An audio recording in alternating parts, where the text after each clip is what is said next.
सवाल है कि भक्ति के साथ आदमी को जिंदगी में सकारात्मक कैसे रहना चाहिए, जिंदगी में पॉजिटिव रहना कितना जरूरी है। भक्ति ही पॉजिटिव कर देगी। भक्ति ही पॉजिटिव कर देगी। अभक्त कभी पॉजिटिव हो ही नहीं सकता, वो अपने आप का नाश करता रहता है। जो अभक्त होता है, भगवान से विमुख होता है, जो नास्तिक होता है, जो नकारात्मक सोच होती है, वो अपना नाश करती है। दूसरे का नाश तो करती है, वो अपना नाश करती है। भक्ति ही सकारात्मक सोच है। ऐसा आप कह सकते हैं कि सकारात्मक सोच को ही भक्ति कहते हैं, या भक्ति का परिणाम ही सकारात्मक सोच है। आप इन दोनों को अलग करके ना देखिए। सकारात्मक सोच ही भक्ति का फल है, या भक्ति ही सकारात्मक सोच है, आप ऐसा समझ लीजिए। तो सकारात्मक सोच, अगर लौकिक भोगों की मांग है, लौकिक भोगों की तरफ हम अधर्म पूर्वक बढ़ रहे हैं, तो भक्ति नहीं है। भक्त तो वो है जो धर्म पूर्वक विषयों का सेवन करता है। भक्त वो है जो धर्म पूर्वक चिंतन करता है, धर्म पूर्वक आचरण करता है, धर्म पूर्वक बोलता है, धर्म पूर्वक देखता है, उसका हर चेष्टा धर्म पूर्वक होता है, वो भक्त होता है। और वो सकारात्मक होता है। वो पॉजिटिव ही चिंतन होगा, अपना और दूसरों का भी पॉजिटिव चिंतन होगा। और नकारात्मक सोच अभक्त भगवत विमुख के हृदय में आती रहती है। वो दूसरों की भी हानि करेगा और खुद की हानि भी करेगा। वासनात्मक खेल, नाना प्रकार के अधर्माचरण, ये सब नकारात्मक सोच में ही प्रकट होते हैं। क्यों?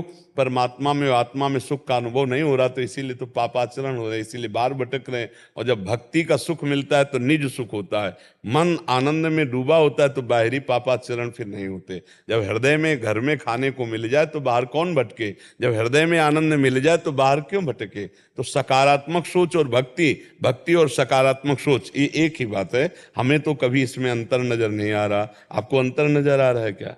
करने पर कभी कभी भक्ति करते हुए भी मन अपना नकारात्मक विचार में चला। हाँ, तो अभी भक्ति रंग नहीं ला रही, अभी उस कोटि की भक्ति नहीं हुई। अभी अंतर पड़ रहा है नाम जप में, अभी अंतर पड़ रहा है आपके चिंतन में, आपके भजन में। अगर आप निरंतर भजन का अभ्यास करें तो सोच के लिए जगह कहाँ रह जाएगी? नकारात्मक सोच के लिए क्यों रह जाए? मेरा प्रीतम सर्वज्ञ है, वो मेरी हर बात जानता है और सर्वत्र है, तो मेरे पास भी है और सर्वशक्तिमान है, तो मुझे दूसरे से कोई चाह की जरूरत नहीं, वही पूरा करेगा। वो सर्वज्ञ है, सर्वत्र है, सर्वशक्तिमान है, फिर मुझे क्या चिंता करना, फिर मुझे क्या अपनी सोच करना? हमारे सामने जो कर्तव्य उसका हम पालन करते हैं, परिणाम महामंगल में होगा, हमें चिंता नहीं करनी। जब आप उसको भूल जाते हैं तब आप सोच में उतरते हैं, और जब आप सोच में उतरेंगे तो आपकी सोच तो नकारात्मक ले ही जाएगी। जैसे पानी को कहीं भी छोड़ो वो नीचे ही जाएगा, अगर उसे ऊपर चढ़ाना है तो यंत्र की जरूरत है। अगर आपकी सोच को ऊपर ऊर्ध्वगामी भगवत भाव में करना है तो मंत्र की जरूरत है। नाम मंत्र भूले तो का हनुमंत विपत्ति प्रभु सोई, जब तो सुमिरन भजन नोई। फंसा देगा मन, नकारात्मक सोच में फंसा देगा। इसलिए हर समय राधा राधा जपो, हर समय कृष्ण कृष्ण जपो, हर समय राम राम जपो। जो भगवान नाम आपको प्रियो, नाम जप करो, खाली मत रहो। इसमें पैसा नहीं लगता, नाम में क्या पैसा लग? अंदर हमारी सोच खाली ना रहे, क्योंकि अगर सोच खाली रहेगी तो संसारिक सोच आ जाएगी।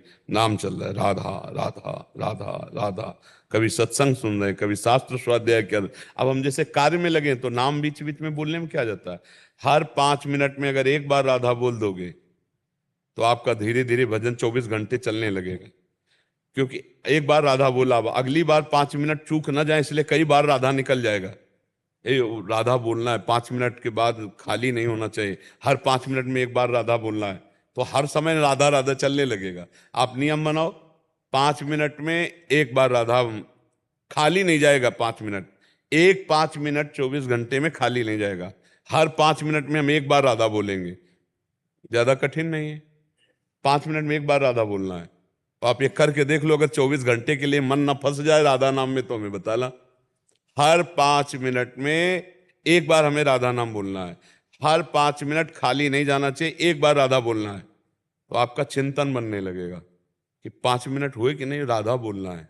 तो कितने बार राधा आप बोल लेंगे 5 मिनट में, समझ रहे? तो आपकी देखना पवित्रता बढ़ने लगी। जब हम भगवान नाम जपते हैं, भगवत चिंतन करते हैं, तो हमारा हृदय पवित्र होता है। देखो आप यहाँ यहाँ बैठे हो, एक शांति महसूस हो रही नहीं, एक मतलब जगत से कुछ हटकर ऐसा लग रहा है ना?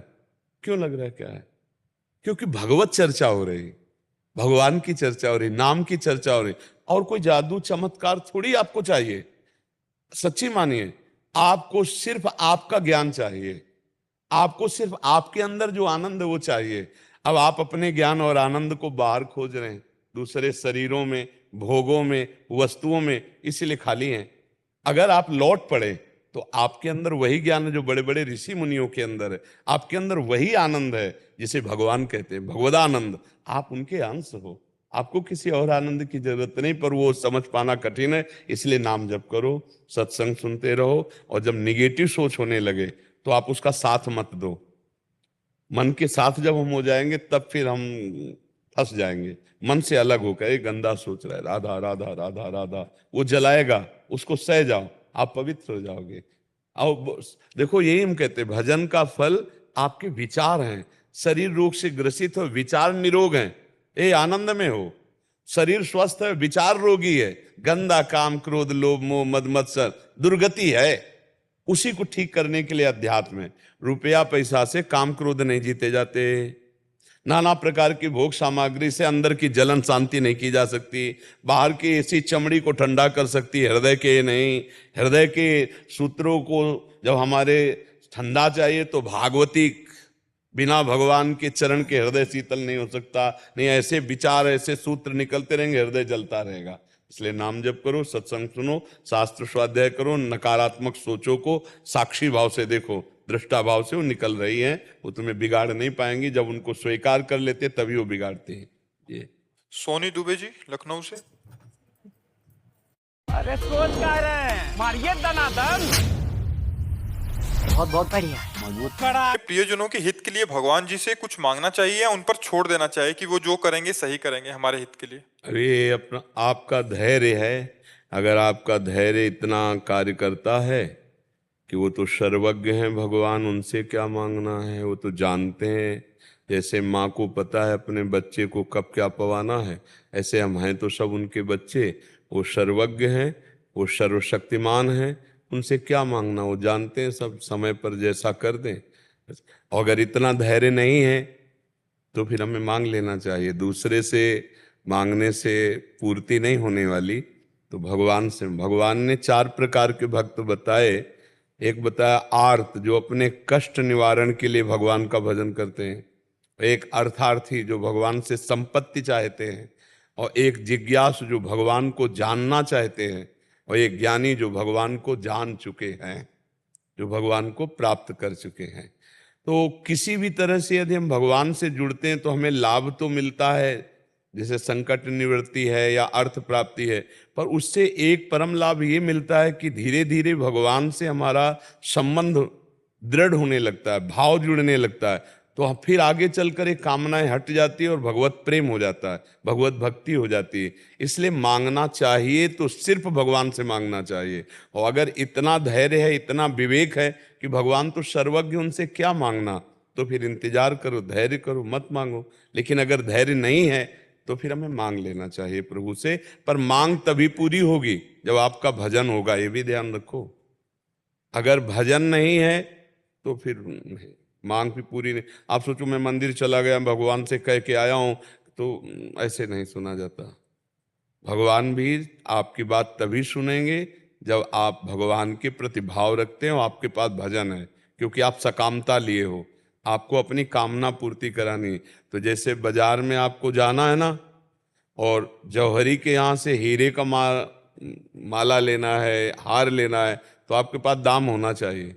ऐसे कामना की पूर्ति के लिए जितेंद्रियता, पवित्रता, तपस्या, भजन, ये होना चाहिए। केवल कहने से नहीं हो जाएगा कि हे भगवान आप हमारी ये कामना पूर्ति कर दो, नहीं, वैसा अनुष्ठान करना पड़ेगा। शास्त्रों में जैसे आता है कि भगवान ब्रह्मा जी ने करदम जी को आदेश किया कि तुम सृष्टि को बढ़ाओ, तो उन्होंने कहा सृष्टि बढ़ाने के लिए पत्नी की आवश्यकता है, अब मेरे योग्य पत्नी चाहिए। तो उन्होंने फिर भगवान नारायण का भजन किया, 10,000 वर्ष तक भजन किया। भगवान प्रकट हुए गरुड़ पर विराजमान होकर। भागवत में चरित्र है, कपिलोपाख्यान में आप पढ़ो। श्री कपिल जी महाराज करुणा करके करदम जी के यहाँ स्वयं प्रकट हुए, भगवान के अवतार है। तो जब भगवान नारायण प्रकट हुए तो उनका क्या चाहते हो, तो उनका पत्नी, तो आंसू गिर पड़े।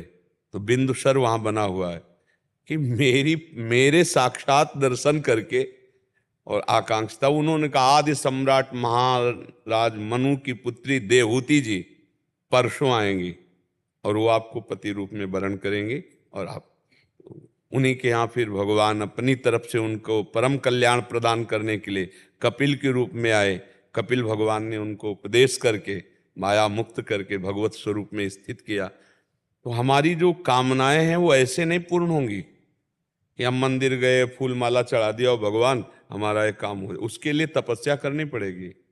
इंद्रियों को रोक करके भगवान में के चिंतन में लगाओ, खूब भजन साधन करो, तो उसके अनुसार आपको मिलेगा। वो भी पहले पाप नष्ट होंगे तब सुख का विधान आपको मिलेगा। तभी इसीलिए लोगों की अश्रद्धा हो जाती है। मंदिर गए, 1 साल से रोज मंदिर जा रहे हैं और हमारी कामना की पूर्ति नहीं हो रही, तो तुम्हारे जो पीछे के अपराध हैं, पीछे के पाप हैं, उतना भजन करो पहले वो नष्ट हो, तब आगे सुख प्रदान करने वाली तुम्हारी कामनाओं की पूर्ति होती जाएगी अपने आप। पक्का समझ लीजिए, भजन जरूरी है। इसलिए हम कहते हैं राधा राधा कृष्ण कृष्ण राम कृष्ण हरि, जो तुम्हें प्रिय हो नाम जप करो। नाम जप करने से सब मंगल हो जाता है, सब आनंद हो। जब भगवान के हम सामने बैठते हैं और अंतरात्मा से उनको देखते हैं तो मन करता है कि कुछ भी मत करो। हाँ, उत्तम बस बात, समर्पण करते हैं अपने आप को। बिल्कुल बहुत उत्तम बात है। सही बात तो यही कि तेरा तुझको अर्पण क्या लागे मेरा, तन मन धन पर सब। प्रभु जब बच्चों के लिए या परिवारजन के लिए हित के लिए सोचते इतना हैं, सही समझ लीजिए कि जन्म लेने के पहले से विधान शारीरिक सुख दुख भोगने का बन चुका है। केवल एक बात है जो आप कर सकते हो, भजन करके भगवत प्राप्ति या पापाचरण करके दुर्गति। नहीं तो इस शरीर के सुख दुख का विधान पहले से बन चुका है। कहाँ इसका जन्म होगा, कहाँ इसका मरण होगा, बीच का क्या यात्रा होगी, ये पहले से। सुनो भरत भावी प्रबल विलख कहो मुनिनाथ, हान लाभ जीवन मरण जस अपजद विधि हाथ। तो हम भगवान के भरोसे में होकर नाम जप करते हुए अपने कर्तव्य को करें, कर्तव्य को करते रहे, कर्तव्य में नहीं। उनसे मांगे क्या, आप जानो आपका कार्य जाने। हम अपने कर्तव्य को कर रहे हैं तो फल अवश्य मिलेगा, हमें चिंता करने की। पर ये बहुत विवेकी भक्त की बात है। जब भी इतना विवेक ना हो तो मांगो। जगत पिता है, आपने हमको सृष्टि में प्रकट किया, अब हमें यह आवश्यकता है तो आप ही। जैसे बेटा किससे मांगे, अपने पिता से मांगे। तो या तो इतनी जोर का संबंध भाव बन जाए कि प्रभु मेरे हैं, तो अपने बाप से जैसे हक पूर्वक हम मांगते हैं ऐसे प्रभु से मांगे। और या फिर प्रभु की दुकान में अगर हमें जो सामान खरीदनी तो भजन रूपी पैसा होना चाहिए। अगर भजन नहीं है तो फिर बात नहीं। तो ये जो समर्पण है ये हक पूर्वक आ जाता है, फिर अपनापन, ये तन मन प्राण आपको समर्पित है। अब आप देख लीजिए हम आपसे क्या कहें। हे दिलवर, हमने जब पूरा जीवन ही आपको दे दिया तो आपसे क्या कहे। जब दिल दे दिया तो दिल की दुख सुख की बातें आप जानते हो ना, फिर आपसे क्या कहे।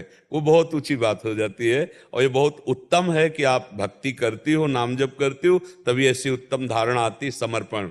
ये आत्मसमर्पण नौधा भक्ति, श्रवणम कीर्तनम स्मरणम विष्णुपाद सेवनम अर्चनम वंदनम दास्यम सख्य आत्मनिवेदनम। इसे आत्मनिवेदन नवी भक्ति कहते हैं। कि अब चाहे दुख मिले चाहे सुख मिले, आपसे क्या मांगना, ये तन ये मन ये प्राण सब आपका, हे नाथ आप देख लीजिए। ये बहुत अच्छी बात है, पर ये इस पे टिके रहना बड़ा कठिन बात है। शरीर में प्रतिकूलता आते ही मांग खड़ी हो जाएगी, नहीं है ले? लेकिन नहीं, बात ये नहीं है। बात यह कि अनंत जन्मों के पाप का परिणाम ये शरीर में आना है, उसको भोगना है। पर ठाकुर की इतनी कृपा है कि इस रोग में, इस भोग में भी उनका चिंतन चल रहा है, उनका भजन चल रहा है, उनकी सेवा चल रही। बड़ी कृपा है, वो हमें अपनी सेवा में लगाए हुए हैं।